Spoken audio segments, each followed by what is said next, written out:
August 19, 1950. 7:32 p.m.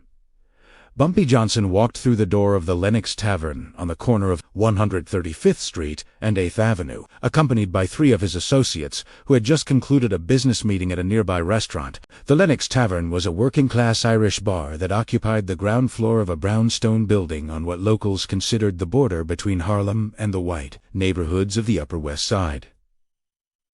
The bar had been owned and operated by Patrick Sullivan, a retired NYPD sergeant who had served 32 years on the force before opening the tavern in 1942, and it had established itself over the previous 8 years as a gathering place for off-duty police officers, Irish dockworkers, construction laborers, and white residents of the surrounding blocks who appreciated Sullivan's stricto policy of maintaining what he called a respectable establishment for respectable people. Johnson, who at age 44 had been the dominant figure in Harlem's criminal underworld for 15 years, and who maintained a carefully negotiated arrangement with the Italian mob families that controlled much of New York City's organized crime, was dressed in a $1,500 charcoal gray suit, tailored by a clothier on 5th Avenue, a silk tie in deep burgundy, and Italian leather shoes polished to a mirror shine. His 3 companions were similarly well dressed, all of them wearing expensive suits that marked them as men of means rather than street criminals. They entered the Lenox Tavern not because they had any particular fondness for Irish bars, but because Johnson had noticed the establishment while passing by earlier that day and had made a mental note that he had never seen a single Negro patron through its windows, despite its location on the edge of Harlem, and he had decided, with the casual curiosity of a man who controlled significant territory, that he would investigate whether this absence was coincidental or intentional. The bar's interior was exactly what one would expect from an establishment of its type. Dark wood paneling on the walls, a long mahogany bar running the length of the room, brass railings. Along the bar's edge framed photographs of Irish landscapes and New York police, officers in uniform hanging on the walls, and 42 patrons, all of them white men ranging in age from their 20s to their 60s, sitting at the bar and at small round tables scattered throughout the space. When Johnson and his 3 companions entered, the conversation in the room did not stop entirely, but it diminished noticeably as heads turned to observe the 4 well-dressed Negro men who had just walked into what was clearly understood by everyone present to be a white establishment. The bartender on duty, a thick-built man in his late 20s named Sean Sullivan, who was Patrick Sullivan's nephew and who had been working at the tavern since its opening, stared at Johnson and his companions for several seconds before finally speaking loud enough that his voice carried throughout the now quiet room. "Can I help you with something?" Johnson approached the bar with the measured, unhurried walk of a man who was accustomed to command and who did not need to hurry for anyone. His 3 companions remained near the door, observing the room with the professional wariness of men who had survived decades in dangerous professions. By paying attention to their Johnson reached the bar, placed both hands on the polished mahogany surface, and spoke in a tone that was calm, polite, and utterly devoid of deference. 4 whiskeys, Glenlivet, if you have it. Johnny Walker, if you don't. Sean Sullivan's face flushed red, a combination of anger and discomfort that transformed his already ruddy complexion into something approaching crimson. He glanced toward the back office where his Uncle Patrick was conducting the evening's bookkeeping, then looked back at Johnson. "We don't serve you people here. This is a private establishment for our regulars. You should go back to wherever you came from." The words hung in the air like smoke from a gun barrel, sharp and acrid and impossible to ignore. Every person in the bar was now watching the interaction with the focused attention of men who understood that they were witnessing something significant, though few of them could have articulated exactly what made this moment different from any other instance of a Negro being turned away from a white establishment. Perhaps it was Johnson's absolute stillness, the way he absorbed the bartender's words without any visible reaction beyond a slight tightening around his eyes. Perhaps it was the expensive quality of his suit and the evident wealth it represented, which made the rejection feel different than it would have if the rejected party had been a working man in cheap clothes. Perhaps it was simply that everyone in the room, even those who knew nothing about Harlem's criminal hierarchy, could sense that the man standing at the bar was not someone who could be dismissed easily or safely. Johnson remained at the bar for 3 more seconds, his hands still resting on the mahogany surface, his eyes fixed on Sean Sullivan's flushed face. Then, with movements that were deliberate and controlled, he straightened, adjusted his tie, and turned to face the room. His gaze swept across the 42 white faces staring back at him, some hostile, some uncomfortable, some merely curious. He said nothing. He did not threaten. He did not curse. He did not make any gesture that might be construed as aggressive or provocative. He simply looked at them, allowing each man in the room to see his face clearly, to remember what he looked like, to understand that this moment was being recorded in his memory with perfect clarity. Then he nodded once to his three companions and walked out of the Lenox Tavern with the same measured stride he had used to enter it. Outside on the street, one of Johnson's associates, a man named Marcus Henderson, who had worked as his chief enforcer for 12 years, asked the obvious question, "What do you want us to do about that?" Johnson, who was standing on the sidewalk looking back at the tavern's lit windows, did not answer immediately. When he finally spoke, his voice carried the cold precision of a man who had already made his decision, and was now simply articulating the details. "Nothing immediate, nothing violent. I want that bar closed, permanently. But I want it done in a way that makes it clear exactly why it closed, so that every other establishment owner in this city understands what happens when you humiliate me in front of witnesses." Marcus, who understood his employer's methods after more than a decade of service, nodded. "That means we do this. Multiple pressure points. Nothing traceable directly back to you." Johnson smiled slightly. "Exactly. We use every connection we have.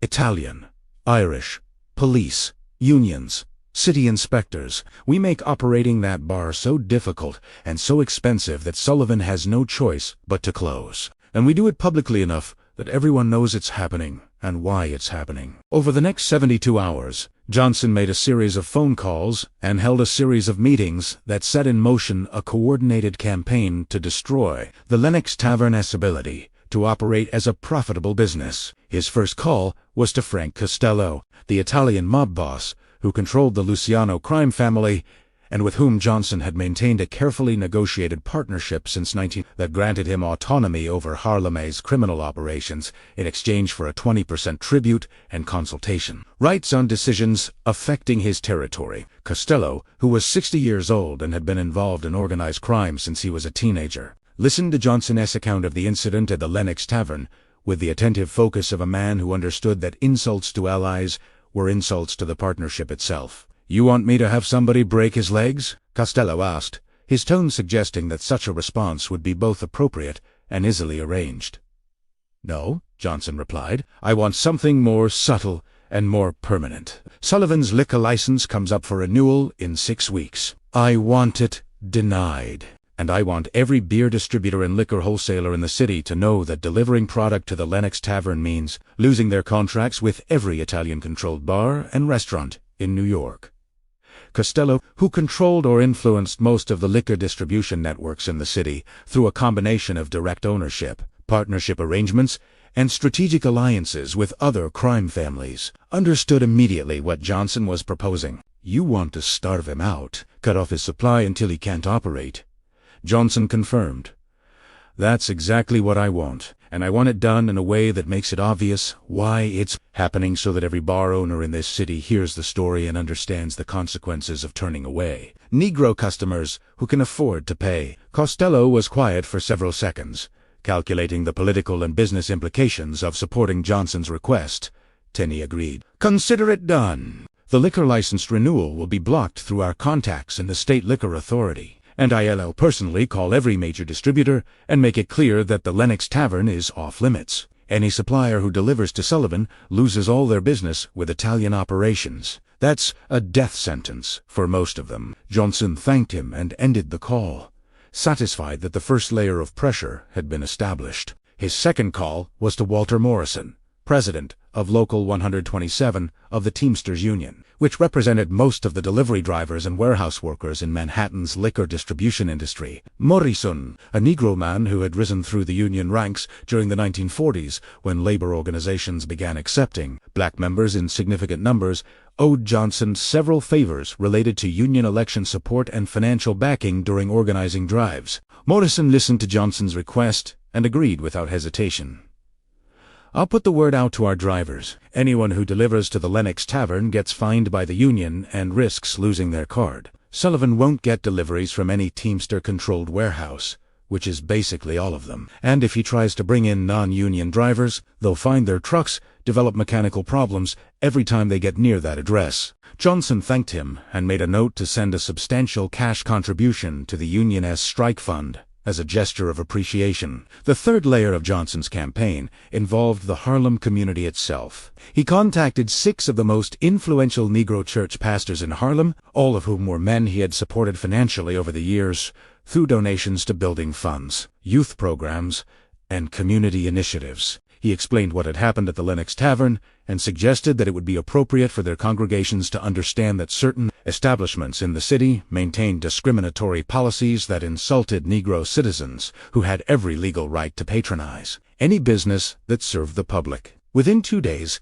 sermons were delivered from pulpits throughout Harlem describing the humiliation that Johnson had experienced and calling on Negro New Yorkers to remember which establishments welcomed them and which establishments treated them as less than human. The Lenox Tavern was specifically named in several of these sermons, and while the bar had never attracted significant Negro patronage given its location and reputation, the public condemnation ensured that no Negro customer would ever willingly enter the establishment again, and that white customers who valued their reputations in mixed neighborhoods would think twice about being associated with an openly discriminatory business. The fourth layer involved city government. Johnson contacted 3 officials in the Department of Health's Bureau of Food Inspection, all of whom accepted regular payments from various Harlem businesses in exchange for favorable inspection results and advance warning of enforcement actions. He requested that the Lenox Tavern receive the most thorough and rigorous inspections permitted under city health codes, with particular attention to any violations that might justify closure orders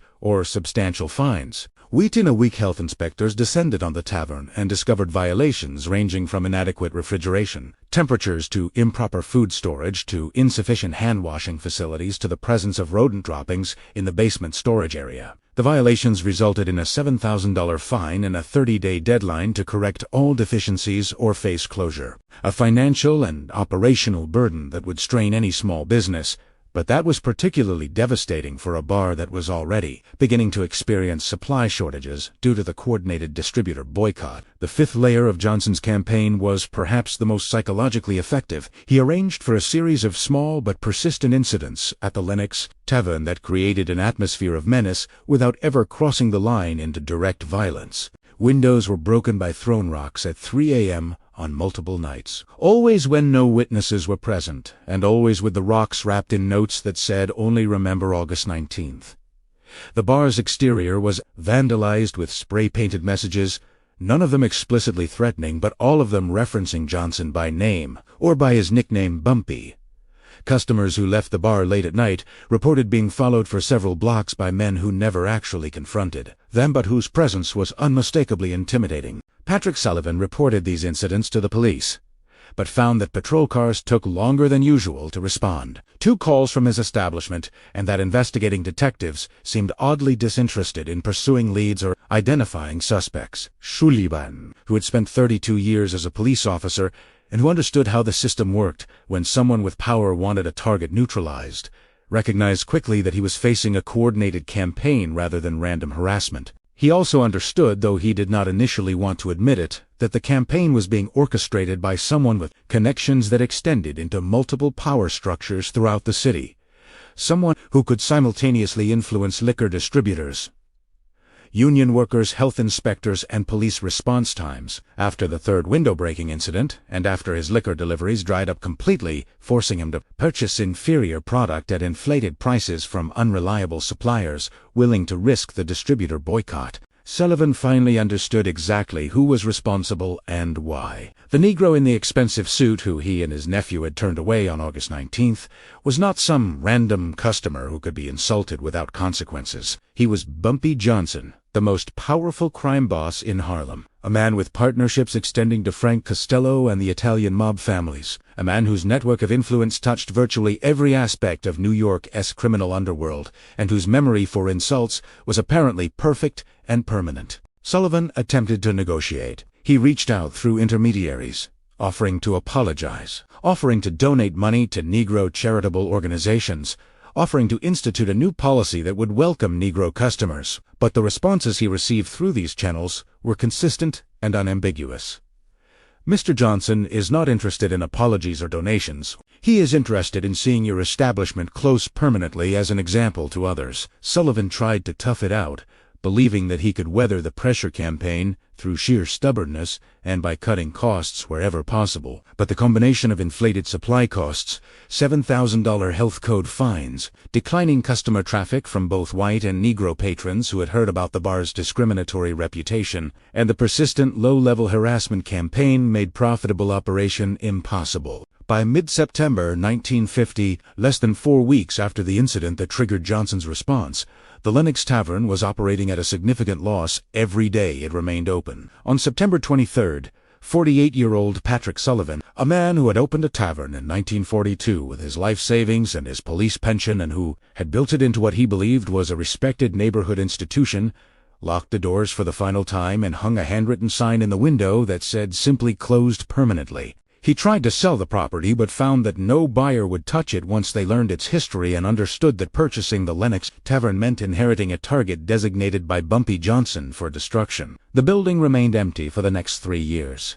Its windows boarded up, its interior stripped of furniture and fixtures, its reputation as a place where a powerful man had been humiliated, preventing any other business from occupying the space. In 1953, Sullivan sold the building at a loss to a real estate developer who demolished it and constructed a small apartment building that still stands today, though few current residents know the history of what preceded it. The story of what happened to the Lenox Tavern spread rapidly through New York's bar and restaurant community and became a cautionary tale about the dangers of insulting customers based on race, when those customers might have connections powerful enough to destroy your business without ever resorting to direct violence. Several other establishments that had maintained informal whites-only policies quietly abandoned them after hearing what happened to Sullivan, not because they had experienced moral enlightenment about racial equality, but because they had made pragmatic calculations about the cost of discrimination when the discriminated party might be someone with the resources to retaliate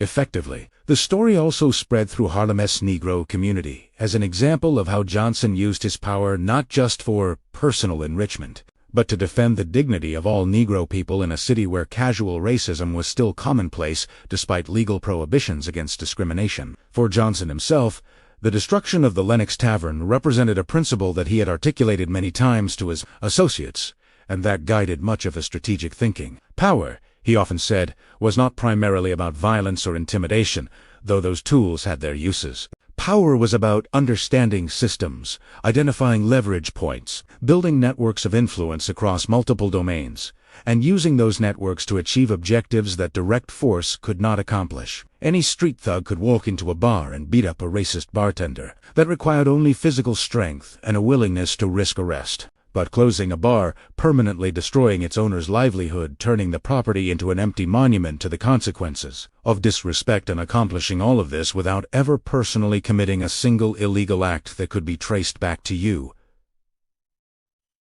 That required intelligence, connections, patience, and a sophisticated understanding of how the interconnected systems of New York City's economy and governance could be manipulated by someone who knew which levers to pull. The incident also demonstrated another aspect of Johnson's approach to power that distinguished him from many of his contemporaries in organized crime. He understood that his position in Harlem's underworld depended not just on his ability to control illegal enterprises, but on his reputation within the legitimate Negro community as a man who defended their interests against white racism and who used his criminal connections for purposes that went beyond personal enrichment. When he destroyed the Lenox Tavern in retaliation for being refused service, he was not just settling a personal score. He was making a public statement that Negro people with money and power would not accept second-class treatment, that establishments which maintained discriminatory policies would face consequences, and that the era when white business owners could insult black customers with impunity was ending in neighborhoods where men like Johnson had influence, in Harlem's barbershops and pool halls